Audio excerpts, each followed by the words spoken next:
ಭಾರತೀಯ ನೌಕಾಪಡೆಯು ತನ್ನ ಮೊದಲ ಸ್ಥಳೀಯ ಡೈವಿಂಗ್ ಹಡಗು ಐಎನ್ಎಸ್ ನಿಸ್ತಾರ್ನ ಕಾರ್ಯಾರಂಭಕ್ಕೆ ಇಂದು ವಿಶಾಖಪಟ್ಟಣದಲ್ಲಿ ಚಾಲನೆ ನೀಡಿತು. ಸಮಾರಂಭದಲ್ಲಿ ರಕ್ಷಣಾ ಖಾತೆ ರಾಜ್ಯ ಸಚಿವ ಸಂಜಯ್ ಸೇಠ್ ಮತ್ತು ನೌಕಾಪಡೆಯ ಮುಖ್ಯಸ್ಥ ಅಡ್ಮಿರಲ್ ದಿನೇಶ್ ಕೆ ತ್ರಿಪಾಠಿ ಸೇರಿದಂತೆ ಗಣ್ಯರು ಪಾಲ್ಗೊಂಡಿದ್ದರು. पावन घड़ी आ गई है जहां निस्तार के नामित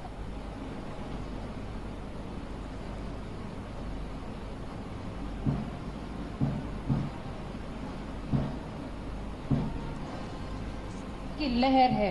तकनीक, तप और तिरंगे ಬಳಿಕ ಸಂಜಯ್ ಸೇಠ್ ಕೇಂದ್ರ ಸರ್ಕಾರವು ಸ್ವಾವಲಂಬಿ ಭಾರತ ನಿರ್ಮಾಣದ ಸಂಕಲ್ಪದೊಂದಿಗೆ ನೌಕಾಪಡೆಯ ಬಲವರ್ಧನೆಗೆ ಆದ್ಯತೆ ನೀಡಿದೆ. ಎಲ್ಲರ ನಂಬಿಕೆ ಮತ್ತು ಪ್ರಯತ್ನಗಳಿಂದ ದೇಶ ಅಭಿವೃದ್ಧಿ ಪಥದಲ್ಲಿ ಸಾಗುತ್ತಿದ್ದು ಐಎನ್ಎಸ್ ನಿಸ್ತಾರ್ ದೇಶದ ಏಕತೆಯ ಸಂಕೇತವಾಗಿದೆ ಎಂದು ತಿಳಿಸಿದರು. जब भारत जर्मनी को पछाड़कर दुनिया की तीसरी सबसे बड़ी आर्थिक शक्ति बन जाएगा, ये भारत की शक्ति है. भारत के 140 करोड़ देशवासियों की संकल्पता है.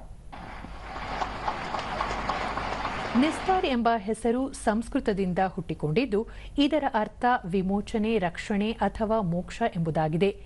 ವಿಶಾಖಪಟ್ಟಣಂನಲ್ಲಿರುವ ಹಿಂದೂಸ್ತಾನ್ ಶಿಪ್ ಯಾರ್ಡ್ ಲಿಮಿಟೆಡ್ನಿಂದ ಸ್ಥಳೀಯವಾಗಿ ವಿನ್ಯಾಸಗೊಳಿಸಲ್ಪಟ್ಟ ಮತ್ತು ನಿರ್ಮಿಸಲಾದ ನಿಸ್ತಾರ್ ರಕ್ಷಣಾ ಉತ್ಪಾದನೆಯಲ್ಲಿ ಭಾರತದ ಆತ್ಮನಿರ್ಭರತೆಯ ಅನ್ವೇಷಣೆಯಲ್ಲಿ ಒಂದು ಪ್ರಮುಖ ಹೆಜ್ಜೆಯಾಗಿದೆ.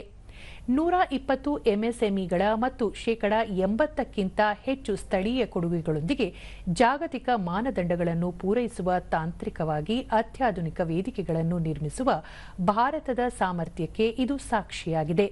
10,500 ಟನ್ಗಳಿಗಿಂತ ಹೆಚ್ಚು ಸ್ಥಳಾಂತರಿಸಬಲ್ಲ ಸಾಮರ್ಥ್ಯದ ಈ ಹಡಗು ಸುಮಾರು 120 ಮೀಟರ್ ಉದ್ದ ಮತ್ತು 20 ಮೀಟರ್ ಅಗಲವಿದೆ. ಆಳ ಸಮುದ್ರ ಡೈವಿಂಗ್ ಕಾರ್ಯಾಚರಣೆಗಳು ಮತ್ತು ಜಲಾಂತರ್ಗಾಮಿ ನೌಕೆಗಳಿಗೆ ರಕ್ಷಣಾ ಕಾರ್ಯಾಚರಣೆಗಳಲ್ಲಿ ತೊಡಗುವುದು ಇದರ ಪ್ರಾಥಮಿಕ ಉದ್ದೇಶವಾಗಿದೆ ಎಂದು ನೌಕಾಪಡೆ ತಿಳಿಸಿದೆ. पहला स्वदेशी डाइविंग सपोर्ट वेसल विशाखापट्टनम में होगा कमीशन.